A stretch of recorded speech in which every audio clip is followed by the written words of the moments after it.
Today, I'm using a fish stencil, foam stamps, and gel plate to build a layered mixed media piece. This is actually attempt number 2. And later, when part of the final pull tears off, I'm going to do the responsible thing, stick it back on. Somehow, my son loved the finished piece so much that it now hangs in his bedroom. Let's make this. First, a quick disclosure.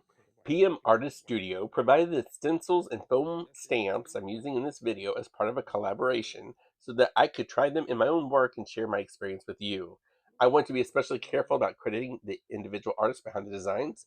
The first tool I'm using is the fish bait ball stencil designed by Sari the Crafter. I really appreciate that PM Artist Studio works with individual artists and creatives on many of its designs. Because when a tool begins with somebody else's artwork, I think the person behind that artwork deserves to be named. So Sari gets the credit for the fish. I get the credit for what's about to happen to them. The jury is still out on whether that is good news for the fish. My plan is to turn this gel print into a finished mixed media piece on canvas board. The basic color palette is blue and orange because I want the fish to feel warm against the cooler water. Since they are complementary colors, you have to be careful. What you're watching here is actually attempt number 2. Attempt number 1 did work. I want to be fair to it. It simply did not work the way I'd pictured in my head, which in art is a very crowded category. On the first version, I layered the orange too directly against the blues without enough separation between them. The result became darker and muddier than I wanted. Not bad, just less glowing fish in blue water and more like fish swimming in a Florida swamp. That first print is going to my sketchbook. Nothing wasted, just reassigned. This white layer is the important correction for my first attempt to give a barrier between the cool blues and warmer oranges to help preserve more of the brightness and separation that I want. Sorry about that. Now I'm going to carefully lift this stencil up.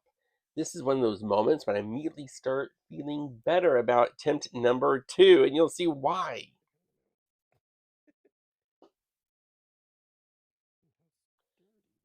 Look at the definition around this fish. The shapes came through really cleanly, and this gave me exactly the structure I needed for the next layers. And I'll say this now because I noticed almost immediately while working, the stencil itself felt much sturdier than I expected from something this thin. It is flexible, but it did not feel flimsy in use. I did clean it between applications and put it back to work. As you'll see, it survived repeated handling without becoming modern art against its will. PM Artist Studios use 74-pound, 100% UFO synthetic sheets. It is not paper for these stencils, and that helps give it the flexibility. I didn't have the orange shade that I wanted straight from the bottle. And so for this piece, I'm mixing my own shades using a heavy-bodied yellow with a bright red. That also allows me to create several related oranges instead of one flat color. I want some areas something more yellow and some more red, and some something in between. Yes, I'm using my palette knife. One video, I called this a paint spatula accidentally while recording. Technically understandable, moves paint, it's flat, but somewhere an actual painter just felt the disturbance in the universe, so palette knife. I do know it is a palette knife. I'm going to distribute these different warm colors around the fish rather than trying to make every shape identical. Some will get more yellow, some more red, some a stronger orange. I'm not looking for repetition. I want to school a fish, not some synchronized office staff. I will use my brayer here to help blend this all in and to create a relatively even coat across everything, but definitely give full coverage across all of the fish. It is okay if some of the white or some of the paper substrate comes through in the end because these fish are going to be unique in individuals. And in nature, oranges and yellows and reds and blacks and whites and everything is seen on these This fish. yellow is a heavy body yellow, and so it. Now I'm bringing in the second PM Artist Studio product. These are from the Taino Ancient Puerto Rican Symbols foam stamp collection designed by Eddie Reyes, known online as Eddie Makes Art. And again, I want Eddie's name attached to these because these are not anonymous marks I found floating around, in my craft drawer. They come from a specific artist with a specific design collection. For this piece, I've selected 2 of the 3 stamps in the set I received because I liked how their patterning worked with the bodies of the fish. But here's the twist. I'm not primarily using them as traditional stamps. No, I'm using them to remove paint to leave that void behind. And instead of adding the image on top, I'm going to be pressing into the wet layer and lifting paint away. This creates the voids, the marks, and the patterns to make these fish all unique individuals. At the camera distance, I know your patterning is a little difficult to appreciate, but stay with me because in the final close-up, you'll be able to see exactly what these marks do inside the fish.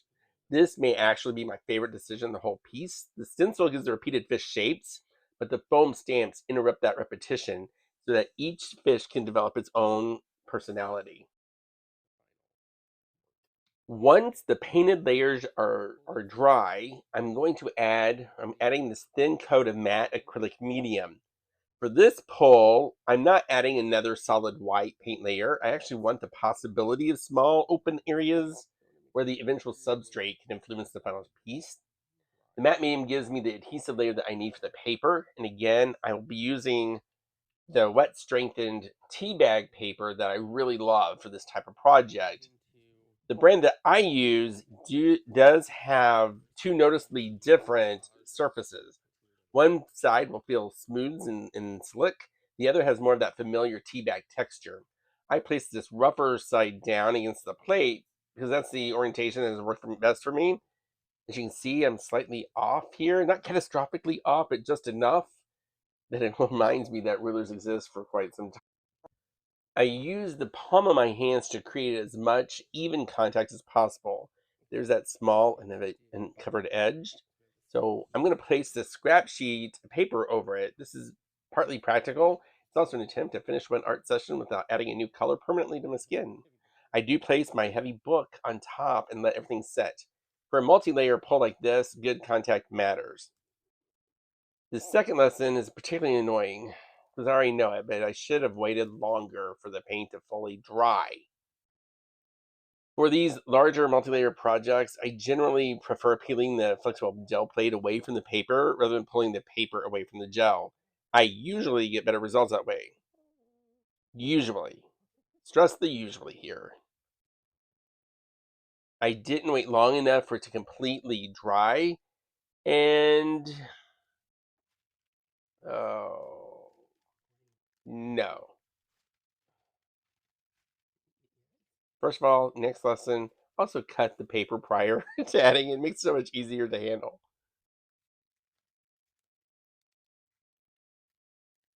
I should have stopped, just let it dry, but I didn't. So there it is. It rips and pulls off a decent chunk right there away.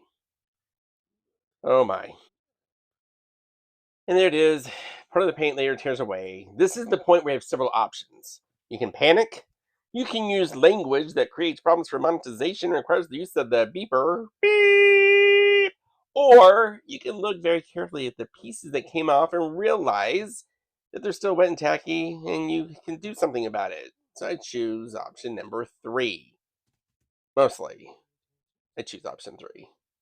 I start placing that torn fragment back where they belong as much as possible because the paint is still tacky. I can actually recover a decent amount of it and can use the acrylic matte medium to help glue it down later. This is not going to be invisible. I'm not pretending I've restored a Renaissance fresco here. I don't need for it to be invisible. Is it perfect? No. Can I keep moving? Yes. That's the important answer. Now it's the next day because the previous session had reached that dangerous hour where every creative decision starts sounding brilliant. So I stopped. Fresh day, fresh eyes. Brush some matte acrylic medium over that repaired area, secure everything. Then I just need to touch up a few exposed white sections with glue. Also, a couple places where the orange came through, the outside fish shapes. I could leave them, they're technically not wrong. But I have the paint mix, the brush in my hand. That's approximately 70% of my decision making process. So I cover and I blend a few of those areas.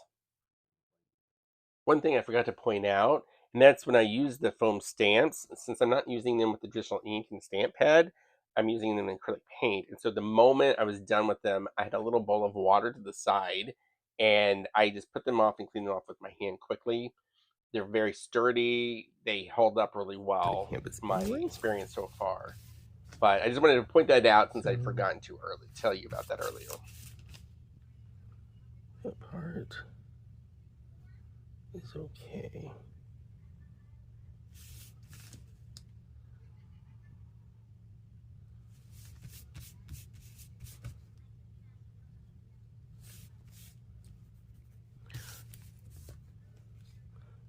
down here at the bottom, there's a little bit that broken up.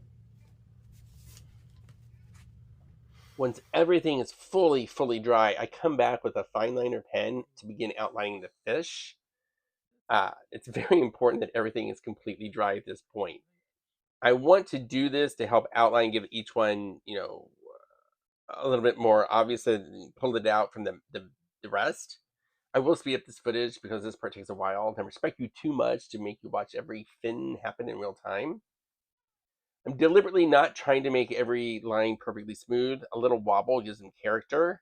Yes, I have a favorite fish. It's the one that I put into the foreground. You're not supposed to admit having a favorite child or grandchild, and I don't have a favorite child. But fish are apparently fair game for favoritism. I also later added small white highlights in the eyes of the paint pen. Unfortunately, I forgot to record that step. The camera operator has been spoken to, but I expect no improvements since I am the camera operator.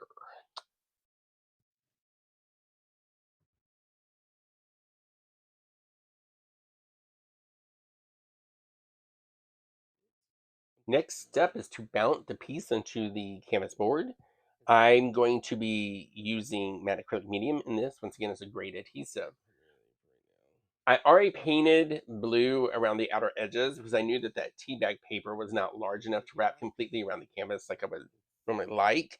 So I'm going to brush on a thin, reasonably even layer of matte acrylic medium and then position the print on top. I want to use stress that word reasonably. It's doing the important work in that sentence. Here I'm using a foam brush to do that initial coating of the matte acrylic medium. Now I want it to be fully over all of the board. Position that paper, the gel print down, and we'll apply some pressure to get it to stick. I do use the straight edge here to push out as many bubbles and air pockets as I can. Do I eliminate every tiny wrinkle? No. Honestly, I don't want to. This is a handmade mixed media piece. A slight crinkle does not bother me. I'm not trying to make it look as though it merged fully formed from an industrial laminating facility. You can pick up the edge here to also help get some of the larger bubbles out if need be. The boundary between the tea bag paper and canvas is still fairly obvious. So I'm going to seal the surface and then I'll go back with several of those same blues to visually blend those edges. And yes, I do use my fingers. I'm ambidextrous, but I do most of my work left-handed. And I don't know whether other left-handed artists have this experience, but I seem to paint the artwork, the table, myself, all with roughly equal commitment. I recently went for a routine blood draw after working in the studio, and I had this bright red acrylic paint running down front of my arm. I didn't realize I'd completely forgotten it was there, didn't even think about it. The phlebotomist did. There was a brief moment when her face suggested that the appointment had become considerably more urgent than scheduled. So now I try to check myself for simulated injuries before entering medical facilities. That is personal growth. Now, for this step, I do like to use a paintbrush, an actual paintbrush that I have dedicated for putting on sealants and like the varnishes, because I like that brush stroke look that it ultimately gives. And I forgot completely to record the portion where after I do this initial layer of sealant, that I went back after it dries and blended in with more blue around the edges and put the white, use the white paint pen to put in the white highlights in the fish eyes. Sorry about that. The finished piece up close is where you can finally see the designs inside the fish. For this project, I genuinely enjoyed using both products. The fish bait ball design by Sari the Crafter gave me a strong repeating structure that held up through multiple layers and repeated handling. And the tiny no ancient Puerto Rican symbol foam stamps by Eddie Makes Art gave me the unexpected texture that for me really made the fish interesting. And I want to thank PM Artist Studio again for providing the products for me to use in this collaboration. I love how this turned out, but more importantly, one of my sons, he loved it enough it's hanging in his bedroom, which is probably the best review that I will receive because he's not known for diplomatic feedback. I want to know what you think. Would you have used the foam stamps like I did? Let me know in the comments. And if you enjoy gel printing, image transfers, and watching a grown man repeatedly discover that acrylic paint is still wet, please like the video, subscribe to the channel, Thank you for watching, and I will see you next time. Have a great day.